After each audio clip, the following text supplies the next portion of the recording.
அன்பிற்குரிய சகோதரர்களே, நமது நாட்டிலே கடந்த ஒரு வருட காலமாக ஏற்பட்ட கொரோனா தொற்று மிகப்பெரிய ஒரு சோதனைக்கு நம் அனைவரையும் உள்ளாக்கி இருக்கிறது.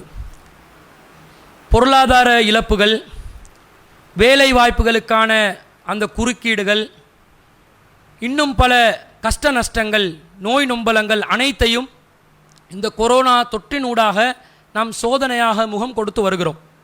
ஆனாலும் இந்த எல்லா சோதனைகளையும் உளப்பூர்வமாக முகம் கொடுப்பதற்கு தயாராக இருக்கக்கூடிய நாங்கள் ஜனாசா எரிப்பு விவகாரத்தில் மாத்திரம் நம்முடைய உள்ளம் அடிமனது அதை ஏற்றுக்கொள்ள முடியாத மிகப்பெரிய ஒரு தர்ம சங்கடமான நிலையில் நாம் இருக்கிறோம். இதுவரை 3 தடவைகள் இந்த முஸ்லிம் சமூகம் தொடர்ச்சியாக ஏமாற்றப்பட்டிருக்கிறது. இதோ அனுமதி தருகிறோம், இதோ அனுமதி தருகிறோம், இதோ அனுமதி தந்துவிட்டோம் என்று பரவலாக 3 சந்தர்ப்பத்தில் பகிரங்கமாக ஏமாற்றப்பட்டு ஒரு தலை குனிந்த நிலையில் இந்த சமூகம் வாழ்ந்து கொண்டிருக்கிறோம். ஒரு ஜனநாயக ஆட்சியாக இருந்தால் எல்லா மக்களுடைய மன குமுறல்களையும் சரியான முறையில் அவதானித்து அந்த மனித சமூகத்தின் உரிமைகளை பாதுகாக்கக்கூடியவர்களாக அந்த ஜனநாயக ஆட்சி நிலைத்திருக்க வேண்டும். ஆனால் ஆட்சிக்குள்ளே ஒரு சாரார் ஜனாசா எரிப்பை நிறுத்த வேண்டும் என்ற கருத்திலும், மற்றும் ஒரு சாரார் ஏதோ ஒரு உள்நோக்கத்தில் ஜனாசா எரிப்பை தொடர வேண்டும் என்ற ஒரு எண்ணத்திலும் செயல்பட்டு வருவதை நாம் பார்க்கிறோம். ஆனால் இதை ஜனநாயக முறையில் முஸ்லிம் சமூகம் எதிர்கொள்ள வேண்டும். ஒரு ஆட்சியாளர் தவறான ஒரு வழியை, தவறான ஒரு வழிகாட்டலை நமக்கு செய்கின்ற நேரத்தில் சரியான பாதையை அந்த ஆட்சியாளருக்கு காட்டுவது நம்முடைய கடமையாக இருக்கிறது. ஜனநாயக முறையில் நமது கருத்துக்களை வெளிப்படுத்தி ஆட்சியாளரை சீர்திருத்துவதும் நம்முடைய கடமையாக இருக்கிறது.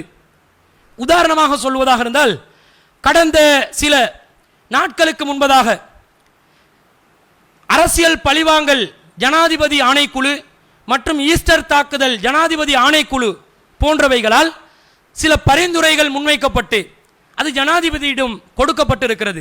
அதிலே ஜனாதிபதி ஆணைக்குழு ஒன்றுதான் அரசியல் பழிவாங்கல் ஆணைக்குழு. அந்த அரசியல் பழிவாங்கல் ஆணைக்குழு ஜேவிபி கட்சியின் தலைவர் அனுரகுமார திசாநாயக்க அவர்கள், இன்னும் சில பிரபல்யமான அரசியல்வாதிகள் ஒரு சில அரசியல் பழிவாங்கலில் ஈடுபட்டு இருக்கிறார்கள் என்று அந்த பரிந்துரையில் இருக்கிறது. எனவே இவர்களுடைய பிரஜா உரிமையை நீக்க வேண்டும் என்ற மாதிரி ஒரு யோசனை முன்வைத்திருக்கிறார்கள். ஒரு தனி நபர் சம்பந்தப்பட்ட ஒரு விஷயம். பிரஜா உரிமை நீக்குவது என்றால் மிகப்பெரிய ஒரு தண்டனை கிடையாது. 7 ஆண்டு காலம் எலெக்ஷன் ஓட் பண்ண முடியாது, 7 ஆண்டு காலம் தேர்தலில் நிற்க முடியாது. இதான் பிரஜா உரிமையை மறுக்கிறது. மற்றபடி ஊர்ல ஒதுக்குப்புறத்தில் கொல்லப்புறத்தில் இப்படி ஒதுக்கி வைக்கிற மாதிரி ஒரு சூழ்நிலையெல்லாம் கிடையாது. இந்த பிரஜா உரிமை 7 வருட காலம் தான் அதிகபட்சம். குறைந்தபட்சம் 2 வருடம் கூட ஆகலாம், 1 வருடம் கூட வைக்கலாம்.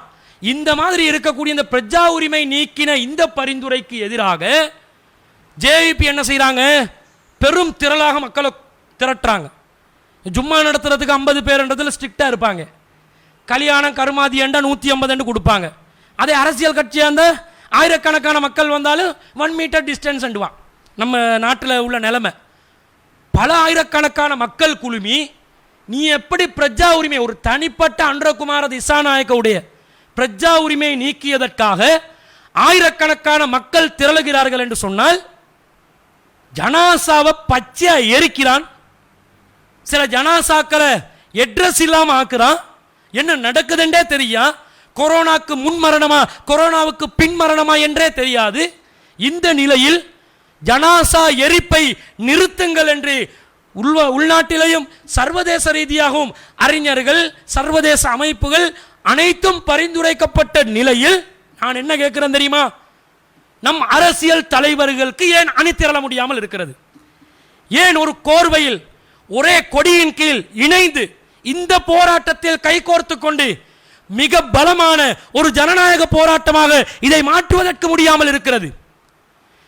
21 பாராளுமன்ற உறுப்பினர்களும் ஒன்று திரண்டு மிகப்பெரிய திரளாக மக்களை திரட்டி, இவர்களோட பார்வையில் 1 மீட்டர் டிஸ்டன்ஸ்ல எல்லாரும் திரட்டுறாங்க தானே. முஸ்லிம்கள் திரட்டினா மட்டும் தீவிரவாதி, அடுத்தவங்க திரட்டினா நல்லவங்க என்ற மாதிரி ஒரு தோற்றத்தை காட்டி ஒரு பம்மாத்து காட்டுறாங்க.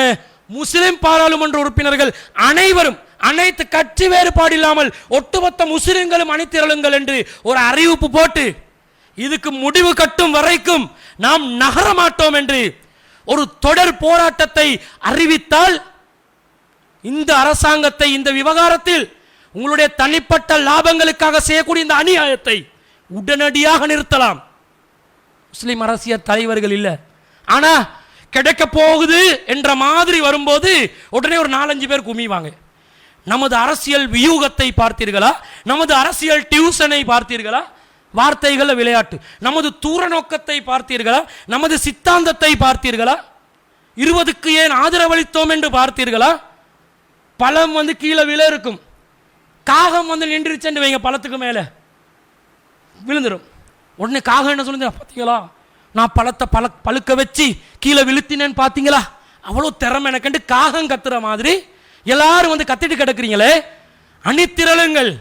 அரசியல் தலைவர்கள் இந்த விவகாரத்தில் அணிதிரண்டால் இஸ்லாமிய அமைப்புகள் அனைத்தும் அல்லாஹ்வுடைய அருளால் சிறைகளை நிறைத்தாவது இந்த ஜனாசா விவகாரத்தில் உரிமை போராட்டத்துக்கு களமிறங்க தயாராக இருக்கிறோம். இதிலே நாங்கள் ஒன்றுபடுவோம். தரீக்கத்து வேறுபாடு பார்க்க மாட்டோம், இயக்கத்து வேறுபாடு பார்க்க மாட்டோம். மார்க்கத்தில் எவன் விளையாடினாலும் பரவாயில்லை, இந்த விவகாரத்தில் எந்த தலைவன் நம்மை அழைத்தாலும் அணிதிரளுவதற்கு தயாராக இருக்கிறோம் என்று முஸ்லிம் சிவில் அமைப்புகள் அனைத்தும் நாங்கள் வருவதற்கு தயார். அரசியல் தலைவர்கள் தயாரா இல்லையான்றதை இன்ஷா அல்லாஹ் இந்த மிம்பரோடு மாத்திரம் நிறுத்தாமல் மீண்டும் அவர்களை அழைப்போம், மீண்டும் அவர்களை திரட்டுவோம். கோவிட் எங்களை உள்ள போட்டாலும் பரவாயில்லை, எத்தனை நாள் இருக்கணும் சொல்றீங்களோ அத்தனை நாள் இருக்கிறோம். தனிமையில் இந்த விஷயத்தில் ஒரு முற்றுப்புள்ளி வைக்கப்பட வேண்டும். ஜனாசாக்கள் எரிக்கப்படுவதை நிறுத்தப்பட வேண்டும். அது நியாயம் என்பதை அரசாங்கமே உணர்ந்திருக்கிறது.